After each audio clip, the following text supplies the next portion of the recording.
আসসালামু আলাইকুম। আশা করি সবাই ভালো আছেন। আমরা দেখতে পাচ্ছি Oppo Reno 6। এখন দেখব বক্সে কি কি পাবো। প্রথমেই দেখতে পাবো Oppo Reno 6 5G লেখাটি।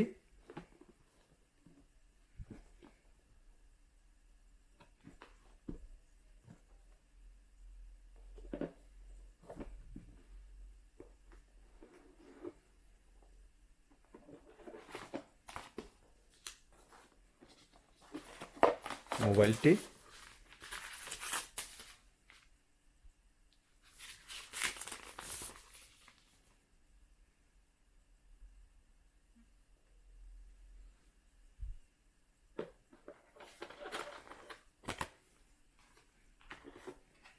USB Type C কেবল,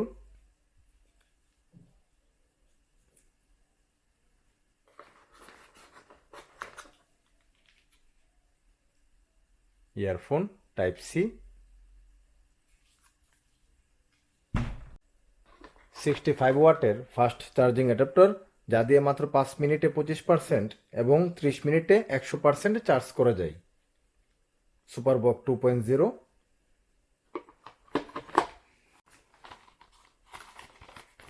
এখানে আমরা পাবো সিম এজেক্টর,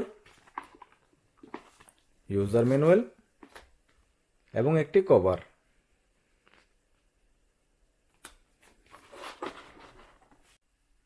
6.43 ইঞ্চির ফুল এইচডি প্লাস 1080x2400 পিক্সেলসের AMOLED display, 90 hertz, 750 nits peak brightness, 409 PPI density, 88.3% screen to body ratio.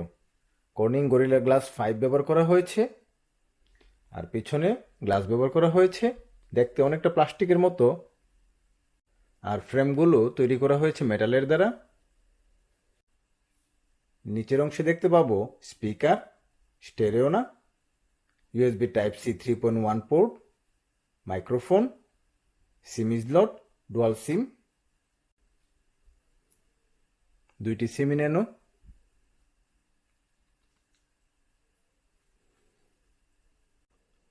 আর বাম দিকে দেখতে পাবো ভলিউম বাটন, কমানো বাড়ানো। উপরের অংশে নয়েজ ক্যান্সেলিং মাইক্রোফোন এবং ডান পাশে power on of button.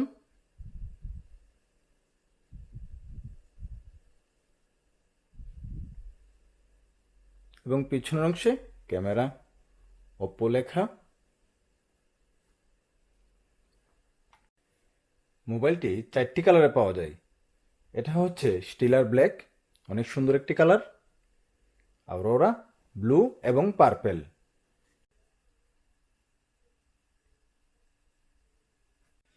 Device name Oppo Reno 6 5G, ColorOS version 11.3, Android version 11, security patch level August 2021।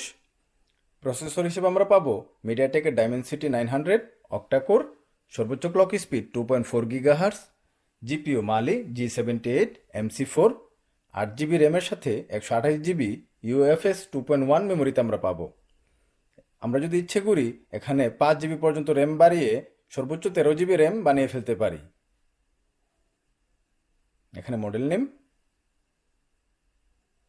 মোবাইলটির dimension হচ্ছে 156.8 ইন্টু 72.1 ইন্টু 7.6 মিলিমিটার।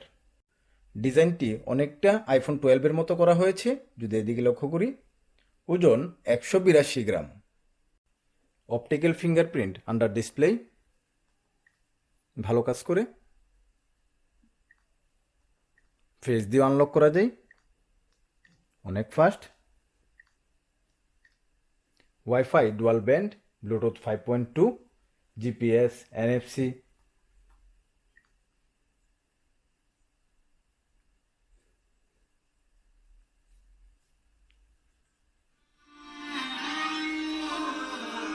যদিও স্পিকার স্টেরিও না, বাট সাউন্ড অনেক ক্লিয়ার এবং অনেক সাউন্ড শোনা যায়।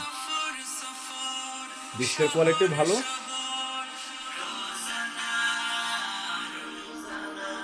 ব্যাটারি 4300 mAh, যা দিয়ে একদিন খুব সহজেই ব্যবহার করা যায়। এখানে কিছু স্ক্রিনশট তুলেছিলাম।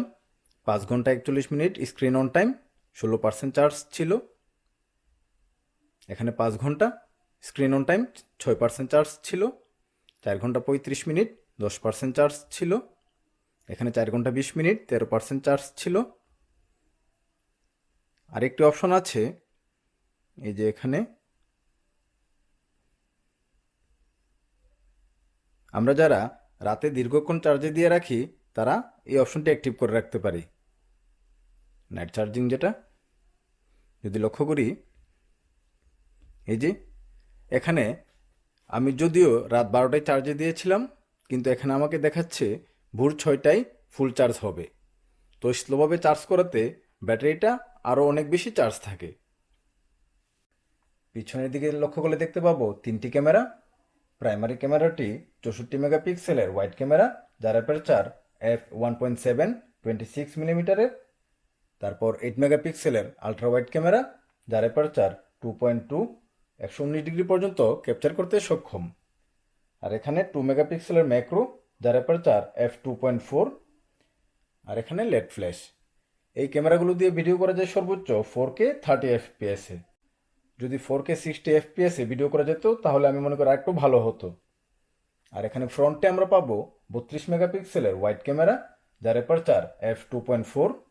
ফ্রন্ট ক্যামেরা দিয়ে ভিডিও করা যায় সর্বোচ্চ ফুল এইচডি 30 FPS-এ। ক্যামেরার অপশনগুলো দেখব। সর্বোচ্চ 20x জুম পর্যন্ত। এখানে বিভিন্ন অপশন আছে। ক্যামেরা সেটিংস, ভিডিও, সর্বোচ্চ 10x জুম পর্যন্ত।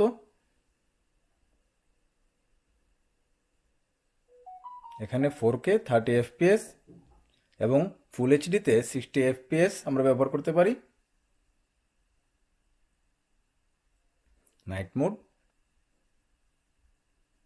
পোর্ট্রেট, মোর, এখানে বিভিন্ন অপশন আছে।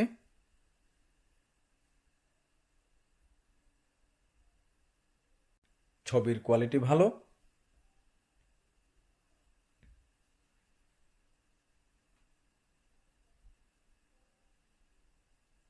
দিনের বেলায় প্রত্যেকটি ছবিতেই ন্যাচারাল কালার পেয়েছি।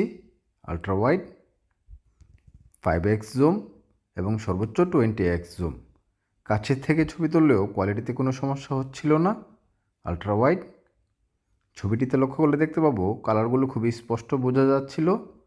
ইনডোরেও ছবির কোয়ালিটি ভালো। ফ্রন্ট ক্যামেরায়, এটিও ফ্রন্ট ক্যামেরায় পোর্ট্রেট মোডে। এটি রাতে ফ্রন্ট ক্যামেরায়, আর এটি পোর্ট্রেট মোডে। রাতের বেলায় ছবির কোয়ালিটি ভালো, তবে আমি মনে করি কম আলোতে বা রাতের বেলায় নাইট মোডে ছবি তোলাই বেস্ট, কোয়ালিটি অনেক ভালো আসে। ভিডিওটি করা হচ্ছে ফুল এইচডি 60 FPS-এ। ভিডিও করা অবস্থায় জুম করা যায়।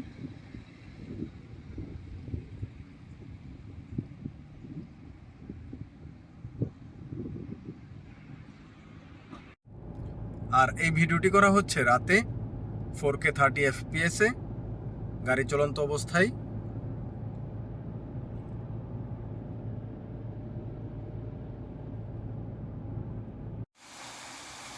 আর এই ভিডিওটি করা হচ্ছে রাতে 4K 30 FPS-এ।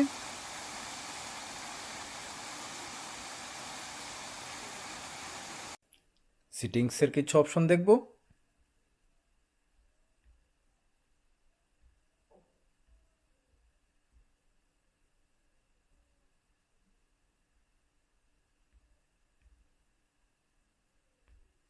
অলওয়েজ অন ডিসপ্লে,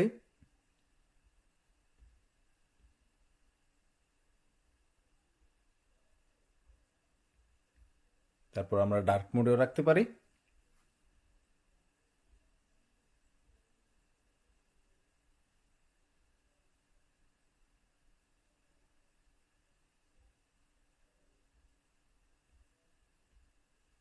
এখানে বিভিন্ন অপশন আছে। নেভিগেশন বাটন কিভাবে রাখবো,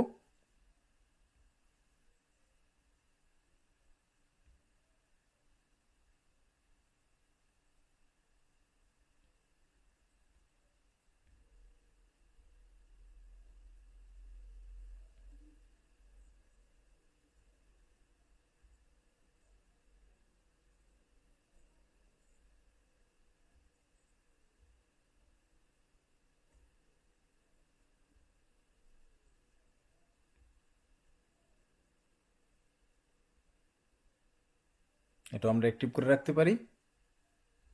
এখানে ফিঙ্গারপ্রিন্ট অপশন থেকে আমরা বিভিন্ন অপশনে যেতে পারবো। এই যে এভাবে।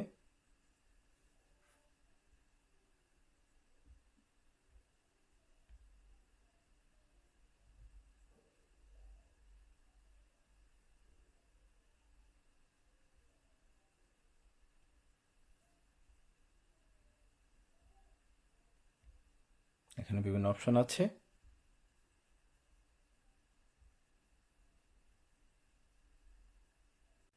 অপো Reno 6 মোবাইলটির সামনের ডিজাইনের চেয়ে পেছনের ডিজাইনটি আমার কাছে অনেক ভালো মনে হয়েছে। এখানে যদি লক্ষ্য করি, এটা স্যামসাং S20 প্লাস। এখানে সামনের ডিজাইন। মোবাইলটির অফিসিয়াল প্রাইস হচ্ছে 499 ইউরো, যা বাংলাদেশি টাকায় প্রায় 50,000 টাকা। ভিডিওটি যদি ভালো লাগে থাকে এবং আরও নতুন নতুন ভিডিও পেতে আশা করি চ্যানেলটি সাবস্ক্রাইব করবেন। আল্লাহ হাফেজ।